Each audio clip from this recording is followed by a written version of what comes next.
자, 오늘 우리가 함께 나눌 말씀 보겠습니다. 오늘 우리가 함께 나눌 말씀은 요한복음 8장 1절에서 11절까지 말씀입니다. 요한복음 8장 1절에서 11절까지 말씀. 우리 한 절씩 교독하도록 하겠습니다. 한 절씩 교독합니다. 예수는 감람산으로 가시니라.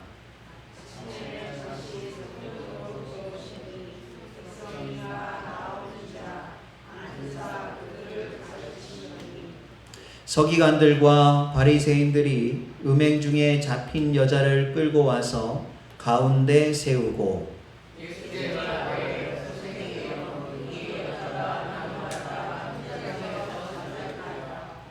모세는 율법에 이러한 여자를 돌로 치라 명하였거니와 선생은 어떻게 말하겠나이까?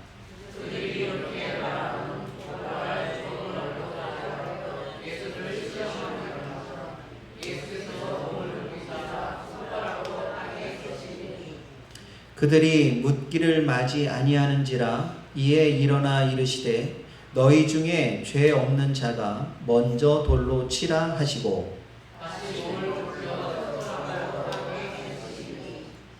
그들이 이 말씀을 듣고 양심의 가책을 느껴 어른으로 시작하여 젊은이까지 하나씩 나가고 오직 예수와 그 가운데 섰는 여자만 남았더라.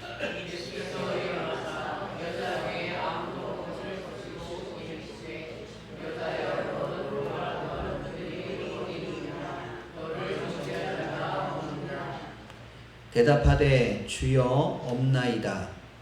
예수께서 이르시되 나도 너를 정죄하지 아니하노니 가서 다시는 죄를 범하지 말라 하시니라. 아멘. 오늘 말씀의 제목은 판단 디톡스입니다. 보톡스가 아니고 디톡스입니다. 디톡스라는 말은 뭐냐면 해독제라는 말이에요. 해독제. 그러니까 판단 해독제입니다. 우리 잠시 기도하겠습니다. 사랑의 하나님, 주님의 은혜와 사랑을 참으로 감사를 드립니다. 하나님께서 저희들에게 또 거룩한 주일을 허락하여 주시고 이 시간을 통하여 우리를 만나기 원하셔서 우리에게 이곳으로 이 전으로 올 수 있도록 은혜 주심에 감사를 드립니다. 말씀을 통해서 주님을 만나는 시간 되게 하여 주시옵소서. 주님의 음성을 듣는 시간 되게 하여 주시옵소서. 또한 저희들 그 말씀을 듣고 아버지의 순종하게 하시고 결단하는 역사 있게 하여 주시옵소서. 감사를 드리며 예수님의 이름으로 기도하옵나이다. 아멘. 할렐루야. 주님의 크신 은혜가 여러분의 삶 가운데 가득하시기를 기도합니다.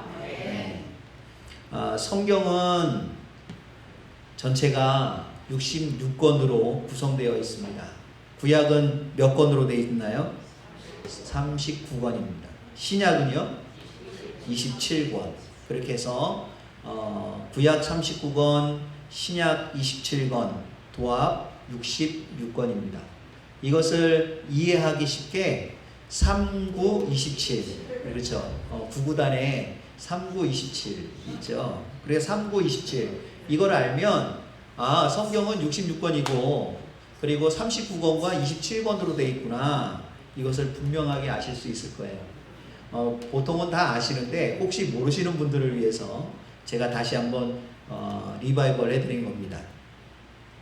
자, 우리는 하나님의 말씀인 이 성경 66권을 계속해서 읽고 해석하고 하나님의 뜻이 무엇인지 어떻게 하나님께서 일하셨는지를 끊임없이 들여다봅니다. 그죠? 우리가 신앙생활을 마치는 그날까지 성경을 끊임없이 들여다보고 끊임없이 반복합니다. 그런데 참 신기한 것은 들여다볼 때마다 다르다는 거예요. 들여다볼 때마다. 말씀을 읽고 그냥 읽고만 지나면 그 깊이를 들여다볼 수가 없어요. 말씀을 읽을 때 왜 그럴까? 이게 생각을 해봐야 되는 거예요. 자꾸 의문을 갖고 말씀을 봐야 돼요. 오늘 본문도 여러분 자세히 살펴보면 궁금한 점들이 막 올라옵니다. 제가 궁금한 거를 한 5가지를 말씀해 드릴게요. 저는 이 본문을 읽으면서 궁금한 점들이 이렇게 올라오더라고요. 첫 번째가 뭐냐면, 왜 가늠한 여자만, 왜 여자만 잡혀왔을까? 남자는 어디 갔나? 그죠?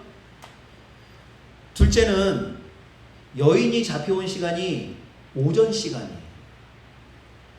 아침이었다는 거예요. 아침 시간이었다는 거예요. 그러면 아침부터 가늠을 했을까요? 그렇지 않습니까? 시간대가 오전에 그들이 잡아왔는데 아침 시간대에 가늠을 했을까? 셋째는요, 예수님께서 땅에 글을 쓰고 계셨는데 어떤 글을 쓰셨을까? 궁금하지 않으십니까? 넷째는 여자를 돌로 치려고 했던 사람들이 다 가고 난 이후에 예수님은 여인에게 그렇게 말씀하시죠. 나도 너를 정죄하지 않으니 가서 다시는 죄를 범하지 말라. 이렇게 말씀하셨는데, 여자가 예수님 제가 잘못했습니다. 회개합니다. 이렇게 말하지도 않았는데 예수님께서 그냥 용서를 해주신 거예요. 우리는 분명 성경에는 죄의 고백이 있어야 용서도 있다고 말했는데, 어떻게 예수님은 이 여자가 고백하지도 않았는데 그냥 용서를 해주셨다는 거예요. 왜 용서를 해주셨나? 5번째는요, 이 본문의 말씀을 통해서 예수님께서 우리에게 무엇을 말씀하고 계시는가? 그건 뭐예요? 궁금하죠? 안 궁금하셔요? 저는 읽으면서 궁금하던데. 자, 그러면 우리가 이제 이 질문에 대해서도 좀 살펴볼 거예요. 성경을 읽으면서 궁금증을 가지고 읽어야 더 풍성한 말씀의 의미를 건져낼 수가 있어요. 성경은 반복해서 읽는데 이 날마다 새로운 것들을 발견하기 때문에 은혜가 넘치는 겁니다. 우리가 성경을 읽을 때 우리에게 필요한 부분이 있어요. 그게 뭐냐면 약간의 상상력이 필요하다는 거예요. 그 상상력이 뭐냐면 이 장면을 그려보는 거예요. 머릿속으로 그려보는 거예요. 자, 1절과 2절 말씀을 좀 보겠습니다. 1절과 2절 말씀을 보면, 예수는 감난산으로 가시니라. 아침에 다시 성전으로 들어오시니 백성이 다 나오는지라 앉으사 그들을 가르치시더니 라고 말씀하세요. 이 명절은 제가 전에도 설명을 드렸습니다. 초막절입니다. 초막절이 끝난 다음 날 이른 아침에 예수님께서 성전에 들어오셨어요. 간밤에 어디 가 계셨다고요? 감람산이라고 하는 올리브산에 올라가셔서 뭐 하셨을까요? 기도하셨어요. 밤새 기도하셨습니다. 밤새 기도하시고 아침에 다시 성전으로 들어오셨어요.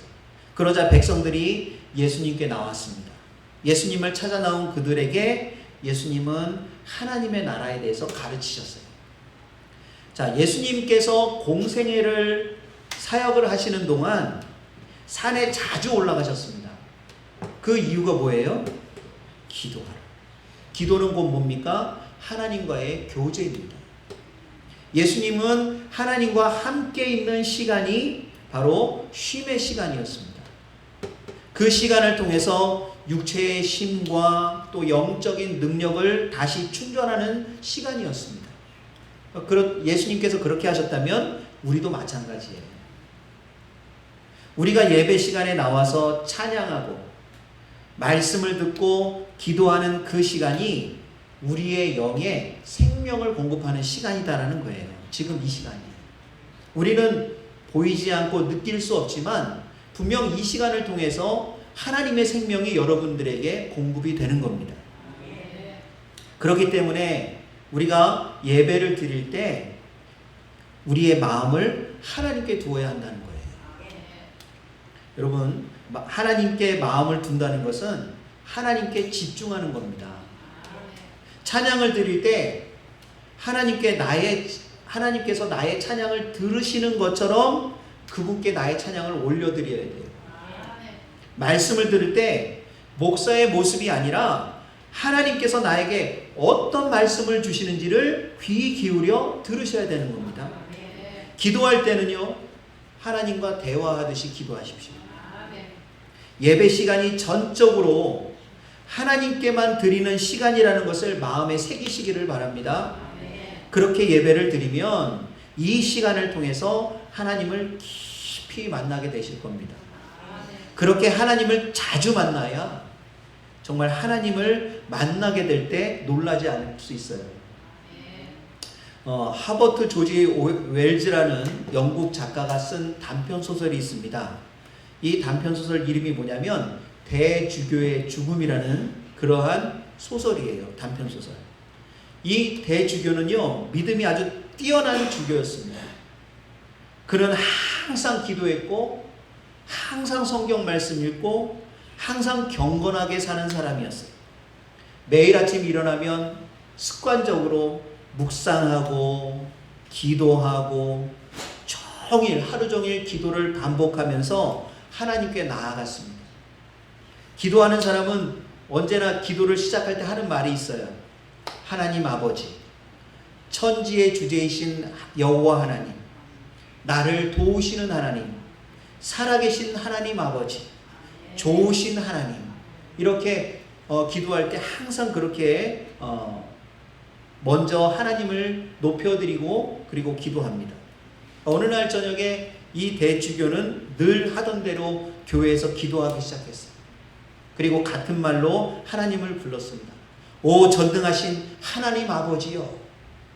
그런데 갑자기 그 순간에 하늘에서 오냐 무슨 일이냐 라고 하나님이 대답을 하신 거예요. 그 소리를 듣고 이 대주교가 심장마비에 걸려 죽었습니다. 이게 소설 내용이에요. 무슨 의미인지 아시겠습니까? 늘 하나님 앞에 경건하게 살고 경건하게 주님을 바라봤던 그지만 하나님과의 교제가 없었어요. 하나님과의 교제가 없다 보니까 오냐 무슨 일이냐 하고 하나님 말씀하시니까 놀래가지고 심장마비로 죽었대요. 여러분 이와 같이 되어서는 안 됩니다. 네. 이때 당시에 이 소설가 웰즈가요 아주 날카로운 풍자를 한 거예요. 평생 하나님을 믿고 그 하나님이 살아계시고 그 하나님이 기도를 듣고 있고 그 기도가 응답되리라는 것을 믿으면서 살아갔던 사람이지만 그럼에도 불구하고 그의 신앙은 지식의 신앙이었던 거예요. 지식적인 신앙. 지식적인 신앙이 아니라 체험적인 신앙이 되어야 됩니다. 하나님의 말씀을 여러분이 들어야 되고요. 하나님께서 여러분의 이름을 부르시는 것을 들어야 돼요. 그래야 놀라지 않을 수 있습니다. 자, 3절에서 6절 상반절 말씀을 좀 보겠습니다. 서기관들과 바리새인들이 음행 중에 잡힌 여자를 끌고 와서 가운데 세우고 예수께 말하되 선생이여 이 여자가 간음하다가 현장에서 잡혔나이다. 모세는 율법에 이러한 여자를 돌로 치라 명하였거니와 선생은 어떻게 말하겠나이까. 그들이 이렇게 말함은 고발할 조건을 얻고자 하여 예수를 시험함이라. 이렇게 말씀합니다. 아침 시간이에요. 아침 시간인데 서기관들과 바리새인들이 음행 중에 잡힌 여자를 끌고 예수님께 왔습니다. 그들은 율법에 간음한 남녀는 돌로 치라는 말씀을 가지고 예수님을 시험합니다. 그런데 아까 제가 질문 드렸던 것처럼 여자만 데려왔습니다. 남자는 어디 있을까요? 그리고 아침 시간이라면 이 지난밤에 음행하고 잠이 든 남녀를 찾아내서 아침에 데려온 걸 겁니다. 그죠? 자, 남자는 근데 왜 안 데려왔을까요? 둘 다 잠들어 있었을 텐데. 그죠? 뭔가 좀 이상한 냄새가 나지 않습니까? 그죠? 지금 냄새가 나는 게 아니라 이 성경의 분위기가 그렇지 않습니까? 저도 이렇게 상상을 좀 해봤어요. 왜 남자는 안 데려오고 여자만 데려왔지? 성경에 나와 있지 않지만 어쩌면 이 바리새인들과 서기관들이 파놓은 함정에 여인이 빠졌을 수도 있다는 그런 생각이 들었어요. 이 가늠한 여인은 남편이 있는 것처럼 보이지 않습니다. 만약에 남편이 있었다면 이 여인이 끌려올 때 남편도 같이 왔을 거예요. 그런데 남편이 없었어요. 남편이 없었다는 건 과부였다는 수도 있을 거예요. 과부였을 수도 있다는 거예요. 그러면 이 시대에 여자가 홀로 살아간다는 건요, 굉장히 어렵습니다. 여자가 홀로 살아갈 수 있는 방법은 구걸을 하거나 아니면 남의 집에 그 날품을 팔거나 또는 추수할 때에 그 추수하는 밭에 나가서 그 귀퉁이에 있는 것들을 좀 주워다가 먹는 그 정도의 삶이에요. 그거 외에 여자가 살 수 있는 방법은 이 여인처럼 몸을 파는 일을 할 수밖에 없다는 상황입니다. 그러면 이 여인이 몸을 팔면서 살고 있다는 것을 바리새인들과 서기관들이 알고 남자를 고용해서 그 남자를 통해서 이 여인을 꼬셔서 같이 하룻밤을 보내고 아침에 잡아온 것 아닐까, 이런 생각이 드는 겁니다. 그 이유는 뭐예요? 예수님을 올가매기 위해서. 그죠? 예수님을 올감하기 위해서, 그래서 이러한 일들을 벌일 수도 있다는 거죠. 왜 그들이 예수님을 이렇게 올가매려고 했을까요? 예수님에 대한 시기와 질투, 그를 따르는 사람들을 보면서 자신의 위치가 흔들릴 것이라는 두려움 때문에 그들은 예수님을 올가맬 함정을 팠던 겁니다. 그런데 예수님은 그들의 고발과 다그침에도 아무 대답도 안 하시고 손가락으로 땅에 무언가를 쓰셨어요. 학자들이 되게 궁금했습니다. 야, 이게 예수님이 땅에다 뭘 썼을까? 뭘 썼을까? 학자들은 예수님 당시의 그 상황들을 이렇게 조사를 해보니까요, 예수님께서 그 땅에 쓰셨던 그 시대에는 진짜 땅에 많이 썼대요. 왜냐하면 이 종이와 연필이 많이 있는 시대가 아니잖아요. 지금처럼 흔한 시대가 아니잖아요. 그러니까 뭔가를 생각해서 자기의 생각을 표현할 때 땅에다 쓰고요. 또는 상인들이 그 물건 계산할 때, 계산을 어떻게 해요? 땅에 쓰면서 계산을 한 거예요. 땅에 쓰면서. 그러니까 이 땅에 쓰는 일은 흔한 일이었지만 이 땅에 쓰는 것은 다른 사람들을, 주위에 있는 사람들이 다 볼 수 있었다는 거죠. 그러면 예수님께서 땅에다가 무엇을 쓰셨을까요? 어제 이것을 가지고 집사람하고 토의를 했어요. 여보, 뭐를 썼을 것 같아? 그래서 막 둘이서 상상의 나래를 막 펴가면서 썼습니다. 근데 성경에는 하나님의 손가락이 나와서 쓰신 장면들이 두 장면이 나와요. 그 장면이 뭐냐면, 첫 번째는 모세가 시내산에 올라갔을 때 하나님께서 십계명을 하나님의 손가락이 나타나서 쓰셨다고 이게 나와 있고요. 두 번째는 뭐냐면 바벨론 제국에서 하나님의 그 직기들을 다 가져갔잖아요. 다 뺏어갔는데 그 뺏어간 것을 갖다가 자기들 잔치에 술을 마실 때 하나님의 손이 딱 나타나서 벽에다가 글씨를 씁니다. 그 벽에 글씨를 쓰는 장면이 뭐냐면 데겔 우바르신이라는 그 아람어를 써요. 그게 뭐냐면 이리 재봐도 모자라고 이렇게 재봐도 모자람이 보인다, 이 얘기를 하는 거거든요. 그러면 그의 나라가 끝났다는 얘기예요. 그렇게 심판의 내용을 쓰신 그 장면이 나옵니다. 그리고 예수님은 바닥에다가 그 내용을 썼을까요? 학자들은 혹시 예수님이 데겔 우바르신 이렇게 썼을까? 막 이렇게 생각을 합니다. 그런데 집사람하고 얘기하다가 지금 이 장면이 무슨 장면이냐라는 거예요. 이 장면은 간음한 여인이 붙잡혀 온 거예요. 간음한 여인이 붙잡혀 와서 바리새인들과 서기관들이 어떻게 하면 좋겠습니까? 라고 막 예수님을 다그치던 상황이에요. 근데 예수님께서 간음에 대해서 하신 말씀이 있습니다. 여러분 기억나십니까? 산상수훈에 보면 예수님께서 간음에 대해서 말씀하실 때 이런 말씀을 하세요. 마태복음 5장 27절 28절.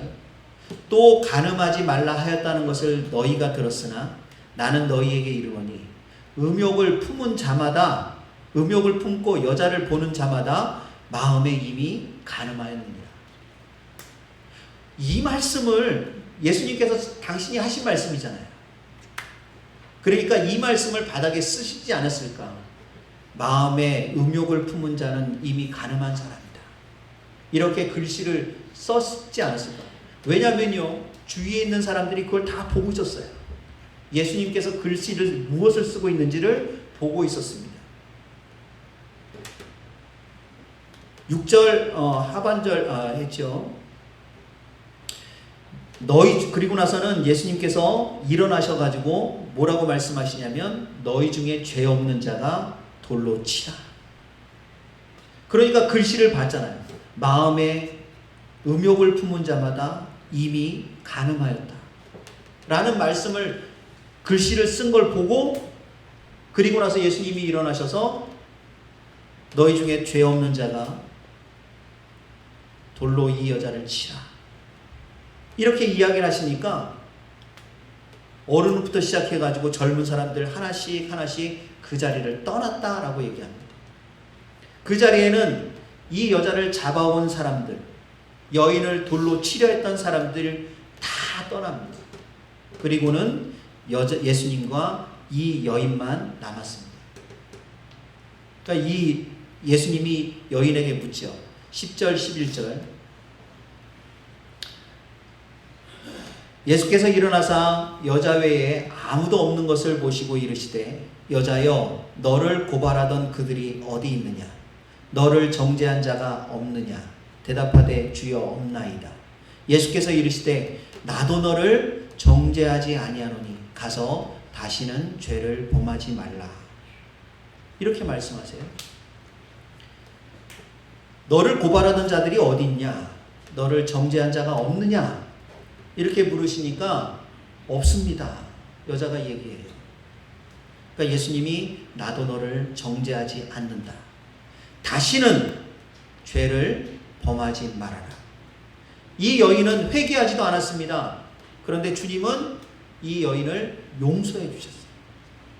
어떻게 죄에 대한 고백 없이 용서를 받을 수 있을까요? 아까 제가 질문을 드렸죠. 예수님은 이 땅에 오신 목적이 뭐라고 했습니까? 내가 성한 자를 찾으러 온 것이 아니라 죄인을 찾으러 왔다.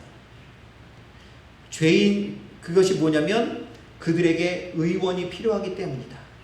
그러니까 예수님이 오신 목적은 정죄하기 위해서 오신 것이 아니라 용서하기 위해 오신 것이다 라고 말씀하세요. 그래서 우리는 예수님께서 죄의 고백도 없이 용서하시는 장면이 또 있습니다. 그 장면은 여러분 아실 거예요. 중풍병자 걸린 사람이 있었습니다. 이 중풍병자 걸린 사람을 친구들이 데리고 왔어요. 예수님께 고침받게 하기 위해서. 그런데 사람이 너무 많고 예수님이 계신 지방까지 들어갈 수가 없습니다. 그러니까 어떻게 해요? 이 친구를 지붕으로 끌어올려서 지붕에 구멍을 뚫고 예수님 앞으로 달아 내립니다. 그러자 예수님께서 이 친구들의 믿음을 보시고 이 중풍병자에게 이렇게 말씀하시죠. 작은 자야 안심하라. 뇌제 사함을 받았느니라. 예수님께서는 죄의 용서를 그냥 해주셨어요. 예수님이 이 죄의 용서를 그냥 해주니까 옆에 있던 바리새인들이 속으로 얘기합니다. 아니 자기가 누구간데 사람의 죄를 자기 마음대로 용서한다 만다 저러는 거야? 이랬어요. 그러니까 예수님께서 뭐라고 하시냐면 이 환자를 보고 침상을 들고 가라는 것보다 내 죄 사함을 받았느니라 하는 말 중에 어느 것이 더 쉽겠느냐? 내가 이 어려운 말을 하는 이유가 뭐겠느냐?